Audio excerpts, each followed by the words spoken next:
I can say from experience, this is one of the reasons. I was taught how to meditate the wrong way by many teachers. When I began to learn how to meditate in the accurate way, when I'm staying in my body, that's when all the profound shift happened. If you think that everything is supposed to vibrate at a high, fast speed, and then you direct your energy in towards that, you're going to consequence out-of-body experiences that are not grounded in this reality. Instead of saying high frequency, I would say have a deep presence, a lot of presence, a lot of amplitude in this reality. Same way that Mount Everest has a beautiful high summit, it also has beautiful deep valleys in order to achieve that. In today's podcast, why high frequency, the phrase that so many spiritual systems use, is a little bit off. Stay tuned.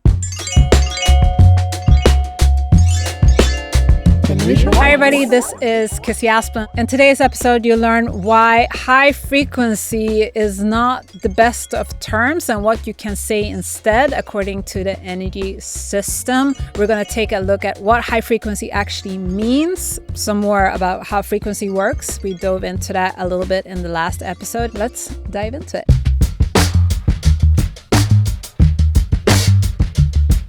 In the last episode, we discussed frequency and how the various different systems see the word frequency. We looked at the scientific system, we looked at the spiritual system, and we also looked at the energy system. We saw many correlations. We saw that it's a measurement of something, but we did see that the different systems are measuring slightly different things. According to the energy system, the word frequency is measuring the oscillation and vibrations as well as the interference, the relationship that these are causing with each other.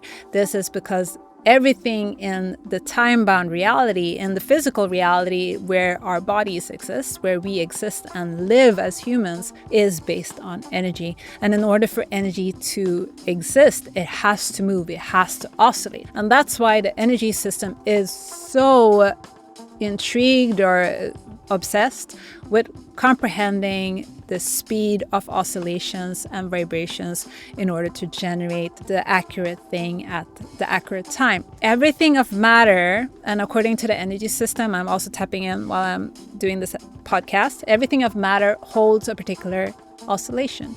This means that your thought holds a particular frequency, the chair holds another particular frequency, stone has its frequency, your body has another frequency. It's a little bit to simplify it to only say the word frequency because it actually is sometimes millions of frequencies that are coming together to create a consistent experience. This means that the gear around me, like a synthesizer, is not only one standing wave, one frequency. It consists of many frequencies that stack together to the experience where I can pick up with my my perceptual system that this is a synthesizer that I can play with my fingers. Your physical experience is an animation that is happening over time. You are an energy, you are a timeless being in a time-bound experience. This means that it's very important for you to indulge in being time-bound. It's very important for you to indulge in being physical because that's what connects the bridge connection between the timeless and time-bound. People are very masterful, comprehend this. They have a very strong bridge connection. They comprehend that there's a timeless knowing, an inner energy, a limitless potential within them that also generates the full capacity of who they are in the time-bound.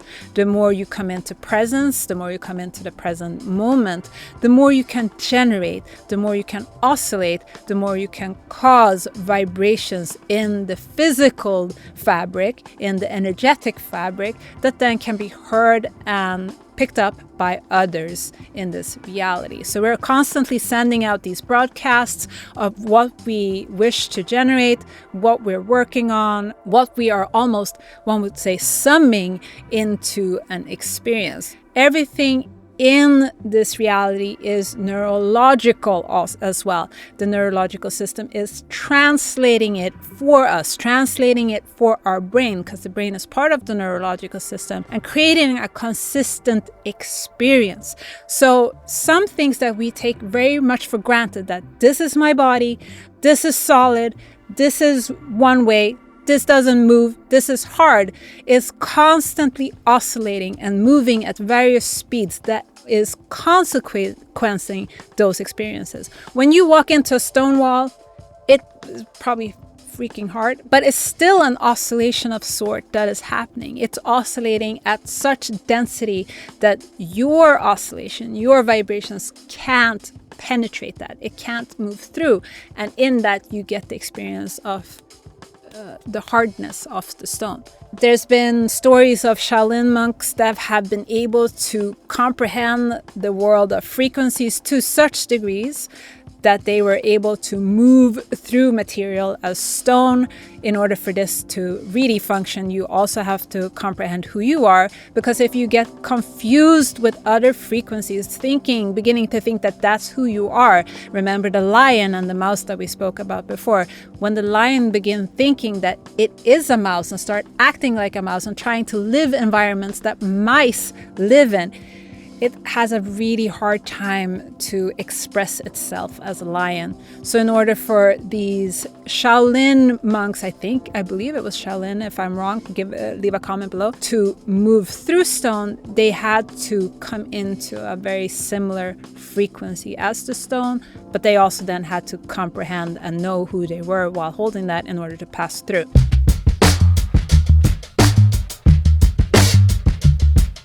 Frequency moves according to various sequences. The harmonic sequence is one of them. The harmonic sequence stacks itself in a particular proportion. It's very proportional. It consequence a lot in this reality. If you go in depth in music, for example, you're not only hearing C vibrate on the piano, you're also hearing the harmonic relationships to C vibrate as well. This means that, again, it's not only a one standing wave that is the experience, it is multiple standing waves that are stacking in a particular relationship to one another that then causes what we experience as the notes or the pitch C. In order for something to have many overtones, in order for it to stack itself very, very high, which would be high frequency would mean that something is moving extremely, extremely fast at a very, very high level in this reality. It would require that the initial oscillation, the initial spin, or however you want to see it, has a lot of amplitude, has a lot of depth. You can see Earth as a big, deep frequency that then has many overtones. It has many other energies that are based on Earth's existence. The water, the mountains, even us, all of that would be an overtone relationship towards Earth. So in order for something to have a lot of magnitude, in order for it to be very brilliant, in order for it to know who it is and have a lot of presence, it has to have a lot of depth. This is why being a brilliant being that has a lot of timeless and time-bound connection, who has a lot of connection with your higher self, must be grounded and have a very big amplitude in this reality. Saying that something is of high frequency and meaning that it is spiritually aware, that is very brilliant, is a little bit of a counteraction, because the reason why I'm speaking about this is because it causes distortions at times, especially when you're meditating.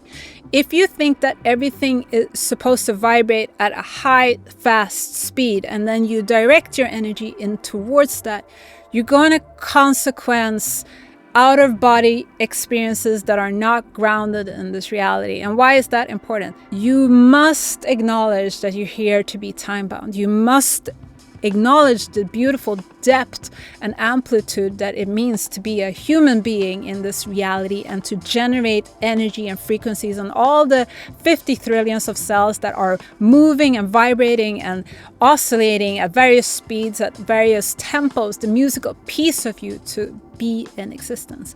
If you are constantly seeking to only be of high frequency, you are missing a wide range of frequencies that in order for you to be in existence. So high frequency, when people think that they should only achieve high frequency, it actually pulls them out of the depth and the beauty that they are, and it pulls them into another reality. In this other reality, you don't have any power, you don't have any energy. You are now becoming confused with becoming one of your own overtones. It's as if Earth would say, I am now an ant, or the lion saying, now I'm a mouse.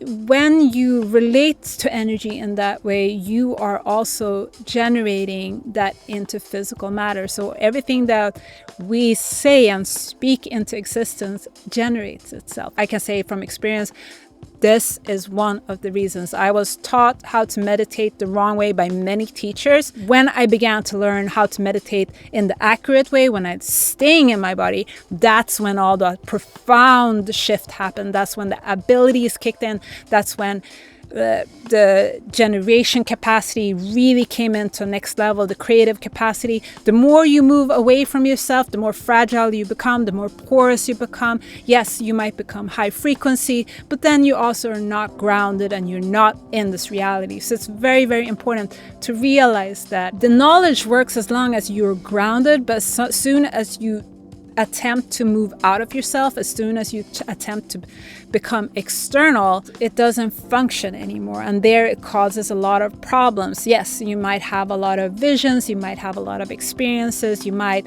see different things, but now you have a disconnected self from the disconnected body. And it took so much energy and so much power to generate yourself into this reality. So that it doesn't quite make sense to abandon and leave that.